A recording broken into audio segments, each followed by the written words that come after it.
Hello again from Port Skye on Islay. Today I'm heading to another island called Colonsay, and I don't know that much about this island. This will be my first time going there. I'm going to be bringing my bicycle to this island today because there's quite a lot of ground to cover and I'm just going for a day trip.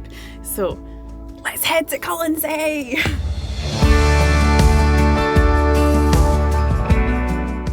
Here's the ferry coming in already. In the distance, I better hurry up. I need to also get my bicycle ready as well. Here is the bicycle ready to go. I've unfolded it. I haven't had a chance to check the tyres for quite a long time, so hopefully it'll be fine. Travelling to Colonsay as a foot passenger with a bicycle seemed to be a popular choice, as I noticed several others had chosen the same option. So that is us leaving Islay, and the journey is going to take around 1 hour and 10 minutes in total. I think the views of the Paps of Jura rank as one of my favourite views in Scotland. They looked so beautiful as the ferry sailed past. The Isle of Colonsay is located in the Inner Hebrides and is 10 miles long and 2 miles wide. It has a small population of around 100 to 150 residents, depending on the season. You can catch a ferry to Colonsay from either Oban or Islay. However, the ferries run only on certain days, so it's best to check the Calmac website for updated information. It's also possible to fly to Colonsay from Oban. There is Colonsay in the distance. It is approaching. So on the right side is Colonsay, and then on the left side is Oronsay. So that is a tidal island nearby the Isle of Colonsay. It's actually quite flat compared to Islay and Jura. So this ferry was only around £9.80 return as a foot passenger, and it's free to bring the bicycle. So it's really cheap to go from Islay for the day, and the weather is unbelievable. There's my bicycle all tied up, so time to get off the ferry. You can bring a vehicle to the island on the ferry, but it seems that campervans aren't permitted to stay overnight on Colonsay, which is why I chose not to bring mine. The place the ferry docks is called Scalasaig, and there's a general store, a gift shop, a few places to eat, a brewery and a pub. Here is the Colonsay ferry terminal. The ferry has already departed and headed off to Oban, so I'm going to be exploring the island today with my bike. First, I'm going to head down to the bottom of Colonsay, and then I'm going to hike out to this island. So I've got the OS maps here. So there's an island south of Colonsay called Oronsay, and there's something interesting to see there, so that's where I'll head first. Before I head down to the south of the island, I'd like to say thanks to Wild for making it possible to film this video today. Wild make refillable deodorants, body washes and lip balms using natural ingredients. You won't find any aluminium salts, parabens or sulfates in their products. I know you're probably thinking, if the deodorant contains natural ingredients, does it actually work? Well, I've been using Wild deodorant for about 3 years now, and I can tell you from my experience that it definitely does work. One thing I really like about Wild is the variety of scents that they have available to choose from. I've recently been using the Enchanted Forest, which reminds me a little bit of walking through a woodland on a crisp winter's morning. Their refillable cases last for life, and there are lots of different colours to choose from, including this new Emma Bridgewater design. Wild products are available worldwide, and for Black Friday they're offering the biggest discount they have ever offered, 33% off all Wild products. All you need to do is click the link in the video description below or scan the QR code on screen, use the code RUTH33 and you'll be able to receive this huge discount. Wild is one of my favourite brands, and I hope you'll enjoy their products as much as I do. Now I'm smelling lovely, let's go and explore more of the island.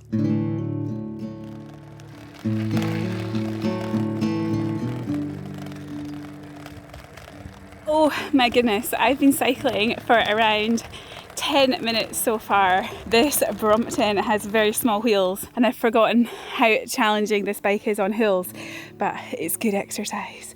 And with the heat, it's pretty hot, but I'm making my way towards the south of the island now. I have arrived here at my first stop. This is the parking area at the south of Colonsay, and I'm about to enter an area called the Strand. And from here, there is a walk over to the tidal island called Oronsay. The walk over to the tidal island of Oronsay takes around an hour, and it's really important to check the tide times before attempting the walk. On the day I visited, the low tide was at 2:45 p.m, and it's recommended you have 2 hours each side of that so you don't get cut off by the tide. The people in front of me started cycling with their bicycles, but I think they gave up because the wheels kept sinking into the sand. But as you can see in front of me, there are tyre tracks. And I was reading that the postman drives out here to deliver post because people live on this tidal island. And just in front, actually, I saw some cars heading over as well. I was reading online that the tide comes in really, really quickly, so if you don't manage to make it back, you should never attempt to outrun the tide because it's too fast. I've noticed in some parts of Scotland that when it's low tide, the water goes out for miles and miles, but not everywhere in Scotland has such extreme water levels for the low and the high tide. And other parts of the world as well, there's not so much difference if it's low or high tide. I was in Dublin recently and the tide doesn't really change. So if you want to go swimming, you can go any time of the day because the water is always there. So I'm curious where you live. Are there such dramatic differences between high and low tide? And if so, where do you live in the world? Almost there. I need to walk through this water first. This is what the path looks like. So it's actually quite a few tyre marks. People are driving. Here is the sign, welcome to Oronsay. This island is a nature reserve, home to lots of nesting birds. The islands of Colonsay and Oronsay are known for their bird life. There are several seabird colonies, including puffins, guillemots and razorbills. I am walking extremely fast. I've been walking at the fastest speed possible for the last 30 minutes. I'm quite tired, but powering on, it's really good exercise. I'm carrying this huge big backpack as well, which is about 15 kilos. It is pretty heavy. Because I'm only here for the day, I have so much more on the island that I want to see. So I'll hopefully race back, cycle up the hill, and then see other things on the island. I am going to be such a sweaty mess after this. Oronsay is owned by an American lady, and a few people live on the island where their lives are ruled by the tides. The island is also home to some beautiful beaches. So I think I've finally reached the destination. I can see some buildings ahead of me. This is called the Priory on the Isle of Oronsay, and it's meant to be one of the best things to do here when visiting Colonsay and Oronsay. I don't really know much about it. Let's go in and explore. The Augustinian Priory on Oronsay is one of the best preserved medieval monasteries in Scotland. According to legend, St Columba, an Irish missionary credited with spreading Christianity in Scotland, visited Oronsay in the 6th century to establish a monastery. However, he left for Iona upon realising he could still see Ireland from there. The priory here was founded in the early 14th century and quickly became an important religious centre for the Hebrides and the wider Argyll region over the next 200 years. Although now in ruins, the church remains largely intact, and 2 ancient crosses still stand, one of which is believed to have been carved on the Isle of Iona. What remains here offers a fascinating insights into the lives of medieval monks. This priory is from the 14th century, so it's really old. It's in fantastic condition for being so old. I've seen castles which are not as old as that and they're in worse conditions. I was speaking to a couple who were also visiting here and they said that they visited a priory in Wales and there's a pub attached to it. That sounds fantastic. No sign of any pub here. My favourite part of the entire priory is this section here. I love the shapes. I wonder what that was used for. And over there as well, if you can see, there are some round hollows in there as well. It always amazes me when I imagine people, probably 700 years ago, making this. Wow, it's really beautiful here.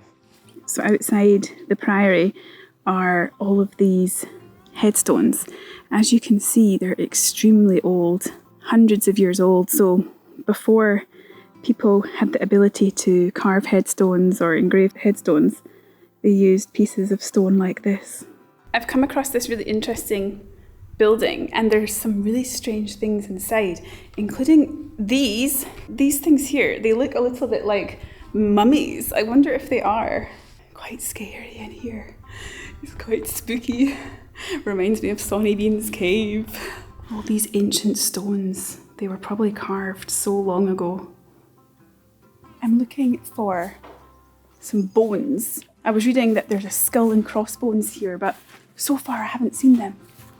So it was really interesting to see the priory, but I need to go back. I am in such a rush because I spent quite a lot of time walking here, quite a lot of time exploring the priory, looking for the skull and crossbones. I'm about to get down to the area where the water is, and I'm really worried that the tide has come in. Oh, imagine I get stuck on this island. Oh man, at least people live on here, so I guess I could go and ask for help and maybe stay the night there. I'm approaching back to the beach area. So over there on the left side, you can probably see the water. So the tide has turned. It's already coming in. So I need to get back over there as quickly as possible. I think it's maybe another 45 minutes to 1 hour to get back over onto Colonsay.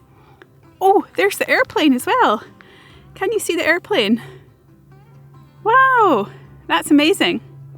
So the little airplane, I believe that goes to Oban, and it's a very small plane, very similar to the small planes that I took in Shetland when I went out to Fair Isle and the Isle of Skye recently. It's all good. I still have time to get over before the water comes in. So everyone, I made it back here to the car park. There's my bike chained onto the post there. Unlikely that anyone would steal it anyway, but I chained it just in case. Pretty tired after that walk. It took me around 3 hours in total. I need to be at the ferry at 7 o'clock, so it's now 4:30. I need to be at the ferry at 7. That's when the check-in closes and you need to be ready for getting back on. I realised there is really little time to see everything on this island because the majority of my 6 or so hours here have been spent going to Oronsay. So I didn't realise you could bring a vehicle over to Colonsay, and I think that would have been a better thing to do. So people were arriving by vehicle. I thought it was only a foot passenger ferry. So what would have been better is if I'd come with my vehicle. You cannot stay on the island with your campervan, so I could have come with the campervan, parked here, gone out to Oronsay, and then from here I could drive around and see more of the island, and it would be faster to get around the island. So I think if you do plan to come for a day trip, if you're planning to only see Colonsay, I think coming by bicycle is good, and you can also rent bicycles as well from people on the island. But if you also want to go to Oronsay, I think it might be a good idea to have a vehicle, to be honest, because 6 hours is really not very much time to go to both Oronsay and see the rest of the island. There is one of Scotland's most spectacular beaches here on Colonsay, and I cannot leave the island without seeing it. It's about a 34-minute cycle from here, so it's on the north of the island, and it's the place I actually want to see the most. So I'm going to head there next. I think I'm going to be very sweaty cycling that Brompton bicycle. It's very hilly. On the way down to here, I came down a lot of hills. Better hurry up and get going because there really is no time. And I would also like to check out the village, or I don't even know if it's a village. The place where I arrived, there's a few shops and there was also a place to eat. So I'd quite like to have a look around that area as well before I leave. So, yalla. Colonsay is relatively low-lying, with the highest point being 156 metres. The local economy is primarily based on agriculture, tourism and fishing. The island has a mild maritime climate, and it's home to a variety of flora, including wildflowers and rare plant species. I've arrived now at a point which is the turn-off to go to the airfield. So if you arrive on Colonsay, you'll arrive not really at the main village. There's nothing really around here. So maybe you'll need to get a taxi or a lift if you want to go somewhere on the island. But the scenery around here is so lovely. There's a little bit of farmland and it's also quite rocky. There is the airfield down there. I'm not going to go down because there's not enough time. It looks like there's also a golf course. Oh yeah! The Colonsay golf course is said to be around 200 years old. Here is the start of the golf course actually. So it costs £15 to play the course. And there's a lovely beach down there as well. What a stunning location for a golf course. I have now got to a point where there's actually quite a lot of houses. This is on the west side of Colonsay, and then this is also where the graveyard is as well. I'm a bit worried that if I go to this beach, if I'll be able to make it back in time for the ferry. I only have an hour and a half now because I've stopped a few times on the way to have a look at things. As I'm cycling along the road here, I've passed some lochs. I heard that there's actually brown trout inside these lochs and you can do fly fishing, but you need to have a permit. As I'm cycling, I've come across here the Colonsay and Oronsay Heritage Trust. So if you're on the island and interested to find out more about the islands, you can head in there. Evidence of human settlement on the island goes back to the Neolithic period. On my cycle to the beach, I passed the entrance to Colonsay House, a large mansion that dates back to the 18th century and belongs to the current owners of the island, the Strathcona family. I've parked up the bicycle behind me there. Oh, it served me well, that bike. And I have now arrived at the beach I wanted to see. So this is said to be one of the most impressive beaches in Scotland, and I think that might be correct.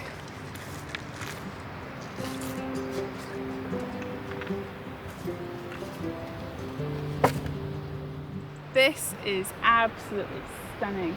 Does anyone else agree when Scotland has blue skies, stunning weather like this? I think it is the best country in the world. Perfection.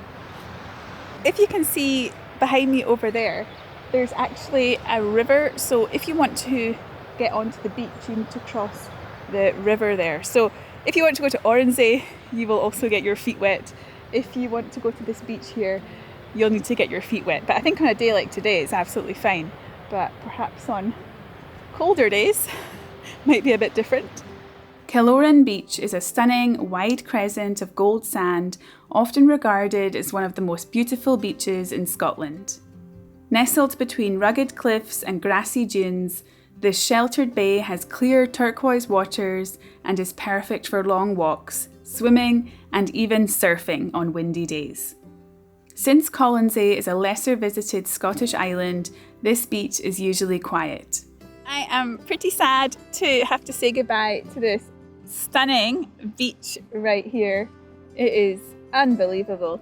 But the ferry is leaving in around an hour and there is a fair cycle back. It says 20 minutes, but I came down quite a bit of downhill to reach this beach, so it's going to be uphill on the way back. I've actually considered doing some modifications to my bicycle. It's a Brompton, and there's a kit that you can buy and you can turn your Brompton into an electric bicycle. I think you replace something in one of the wheels or the tyres, and I'm considering doing it, but the kit's quite expensive, and to be honest, I don't use the Brompton that much, just a few times a year. I have it in the van and sometimes I use it to go to the shop and things, but I haven't been using it that much. But maybe if I got the kit, I would use it more.